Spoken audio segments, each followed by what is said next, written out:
নমস্কার চাষি ভাইরা, আজ আমরা কথা বলবো পেঁয়াজের সবথেকে বড় মারাত্মক রোগ নিয়ে, পাতা ধসা রোগ নিয়ে আমরা আজকে কথা বলবো।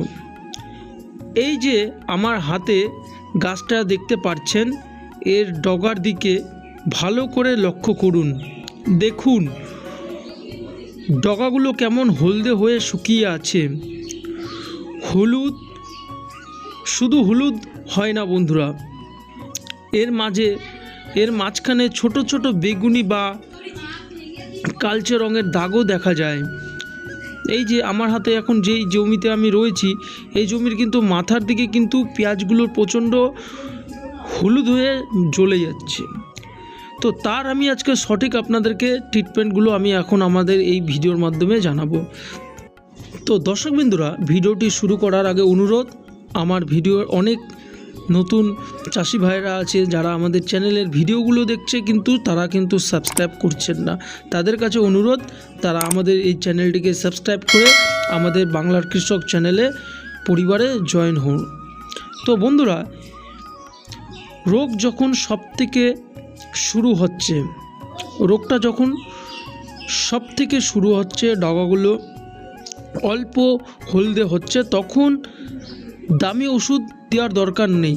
আপনারা 1 নাম্বার ওষুধ হিসেবে ব্যবহার করুন সাফ বা ইন্দ্রোফিল M45। এর পরিমাণ রয়েছে আপনি 15 লিটার, অর্থাৎ 15 লিটার ট্যাঙ্কিতে আপনি 30 থেকে 40 গ্রাম, আপনি 30 থেকে 40 গ্রাম পুরো জমিতে ভালো করে স্প্রে করে দিন।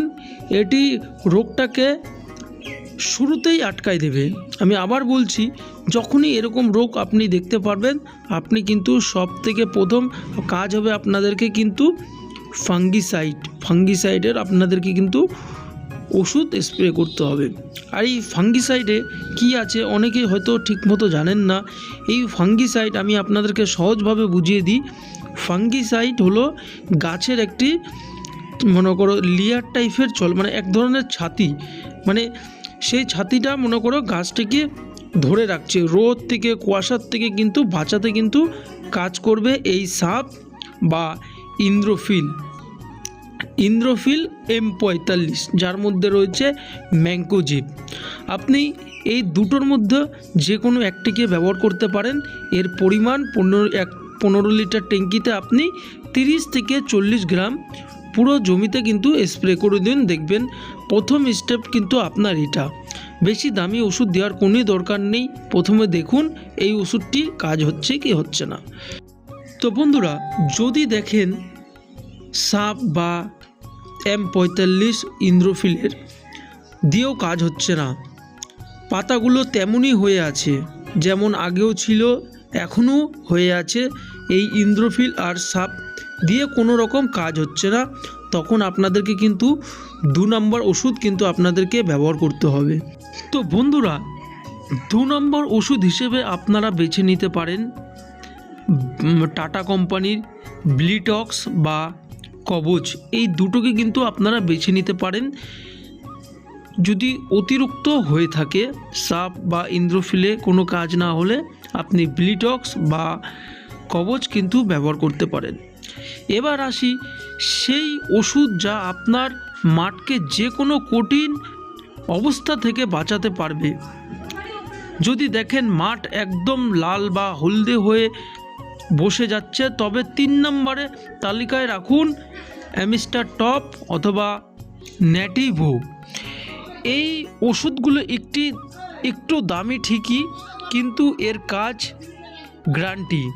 15 লিটার জলে 15 মিলি অ্যামিস্টার টপ বা 10 গ্রাম ন্যাটিভো গুলিয়ে স্প্রে করলে মাত্র 3 থেকে 4 দিনের মধ্যে তফাৎ বুঝে যাবেন কিন্তু আপনারা। আর একবার বলে দিই, অ্যামিস্টার টপ অথবা ন্যাটিভো, এই দুটোর মধ্যে আপনি ওষুধটি স্প্রে করুন 15 লিটার জলে 15 মিলি অ্যামিস্টার টপ বা 10 গ্রাম ন্যাটিভো।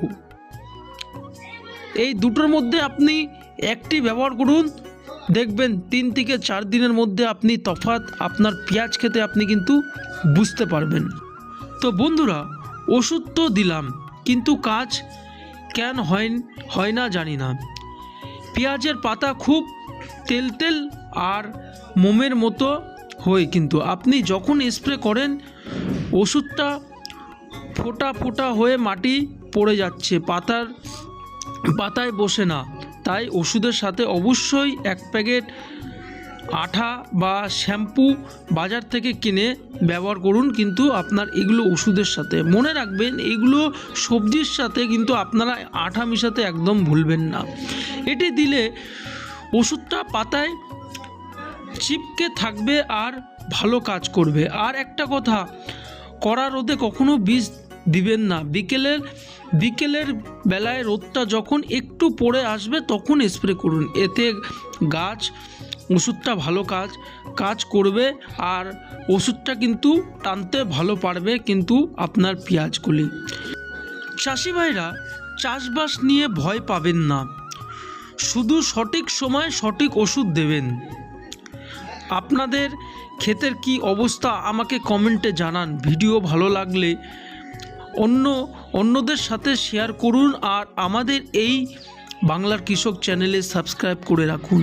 আগামী দিনে আরও ভালো চাষের টিপস নিয়ে আসব। ভালো থাকবেন, সুস্থ থাকবেন। জয় কিষাণ। ধন্যবাদ বলে ভিডিওটা শেষ করলাম।